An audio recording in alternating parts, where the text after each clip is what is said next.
तुमने कभी ध्यान दिया है कि हम सब जिंदगी में भाग तो बहुत रहे हैं, लेकिन पता ही नहीं कि जा कहां रहे हैं। सुबह उठते हैं, फोन उठाते हैं, नोटिफिकेशंस देखते हैं, फिर दिन शुरू हो जाता है।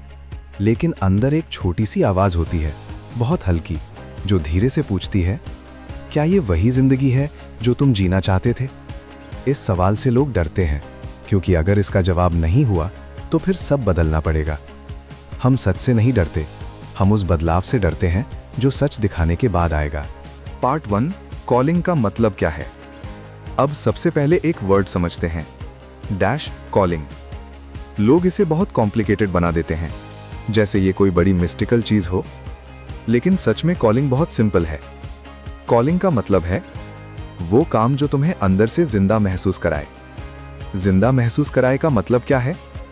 इसका मतलब ये नहीं कि तुम खुश ही रहोगे, नहीं। इसका मतलब है तुम्हें उस काम में मीनिंग दिखेगा। आइए इसे एक रियल स्टोरी से समझते हैं। मान लो एक लड़का है राहुल। राहुल हर दिन कॉलेज जाता है, क्लासेस अटेंड करता है, दोस्तों के साथ हंसता भी है। लेकिन जब वो अकेला होता है तो उसे खालीपन महसूस होता है। एक दिन वो कैजुअली डायरी लिखना शुरू करता है। पहले तो सिर्फ अपने थॉट्स लिखता है, फिर धीरे धीरे उसे मजा आने लगता है। फिर वो रोज लिखने लगता है। अब ध्यान दे, उसे कोई पैसे नहीं मिल रहे, कोई लाइक्स नहीं मिल रहे, फिर भी वो लिख रहा है। यही कॉलिंग है। कॉलिंग कोई जॉब नहीं होती। कॉलिंग वो चीज है जो तुम्हें अंदर से खींचती है, जो बिना मजबूरी के करने का मन करता है। एक लड़का था, इंजीनियरिंग कर रहा था, लेकिन उसे ड्राइंग का शौक था। सबने कहा यह टाइम वेस्ट है, लेकिन उसने प्रैक्टिस नहीं छोड़ी। आज वो डिजाइनर है और वही उसका पैशन बन गया। कॉलिंग अचानक नहीं मिलती, धीरे धीरे बनती है। कॉलिंग वो नहीं है जिससे तुम पैसे कमाते हो। कॉलिंग वो है जिसके लिए तुम बिना पैसे के भी समय निकालते हो। पार्ट 2, कॉलिंग कैसे बनती है। अब सबसे बड़ा मिथ तोड़ते हैं। एक दिन अचानक मुझे पता चल जाएगा कि मेरी कॉलिंग क्या है। नहीं, ऐसा फिल्मों में होता है, रियल लाइफ में नहीं। कॉलिंग एक प्रोसेस है।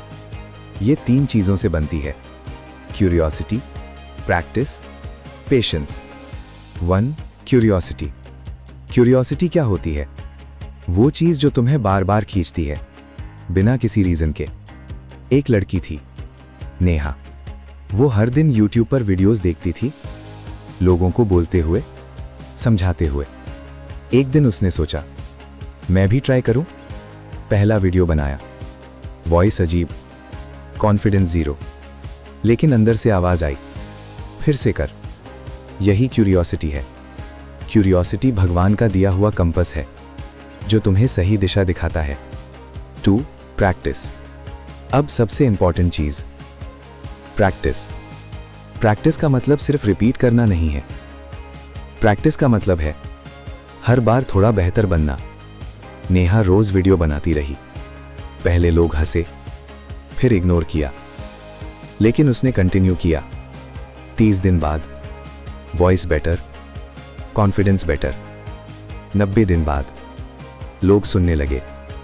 प्रैक्टिस बोरिंग होती है, लेकिन वही बोरिंग चीज तुम्हें एक्स्ट्रॉर्डिनरी बनाती है। 3, पेशेंस। सबसे अंडररेटेड चीज, पेशेंस। आज की जनरेशन क्या चाहती है? Instant result. लेकिन कॉलिंग स्लो बनती है। जो जल्दी मिलता है वो जल्दी चला जाता है, जो धीरे बनता है वो लाइफ भर चलता है। पार्ट 3, फेलियर का असली मतलब। अब एक वर्ड जिसे लोग सबसे ज्यादा अवॉइड करते हैं, फेलियर। फेलियर का मतलब यह नहीं कि तुम हार गए, इसका मतलब है तुम सीख रहे हो। थॉमस एडिसन जब बल्ब बना रहे थे, 1000 बार फेल हुए। अब इमेजिन कर, हर बार एक्सपेरिमेंट फेल, लोग मजाक उड़ा रहे, कोई सपोर्ट नहीं, फिर भी वो रुके नहीं। क्यों? क्योंकि उन्हें पता था ये फेलियर नहीं है, ये प्रोसेस है। फेलियर तुम्हें रोकने नहीं आता, वो तुम्हें मजबूत बनाने आता है। पार्ट 4, आइडेंटिटी बनाना। अब सबसे डीप कॉन्सेप्ट, आइडेंटिटी। तुम जो करते हो धीरे धीरे वही बन जाते हो। अगर तुम रोज लिखते हो तुम राइटर बन जाओगे। अगर तुम रोज वीडियो बनाते हो तुम क्रिएटर बन जाओगे। तुम अपनी पहचान ढूंढते नहीं, तुम अपनी आदतों से उसे बनाते हो। अगर तुम आज कंफ्यूज्ड हो तो ये साइन है कि तुम जाग रहे हो। एक दिन ऐसा आएगा जब तुम पीछे देखोगे और समझोगे हर स्ट्रगल, हर डाउट, हर फेलियर तुम्हें यहीं लाने के लिए था। तुम्हारी कॉलिंग कहीं बाहर नहीं है, वो तुम्हारे अंदर है। बस तुम्हें रुकना नहीं है और खुद को सुनना है। अगर ये वीडियो तुम्हें अंदर तक लगी तो इसे सिर्फ देखना मत, इस पर एक्शन लेना और कमेंट में लिखना, मैं अपनी कॉलिंग ढूंढूंगा।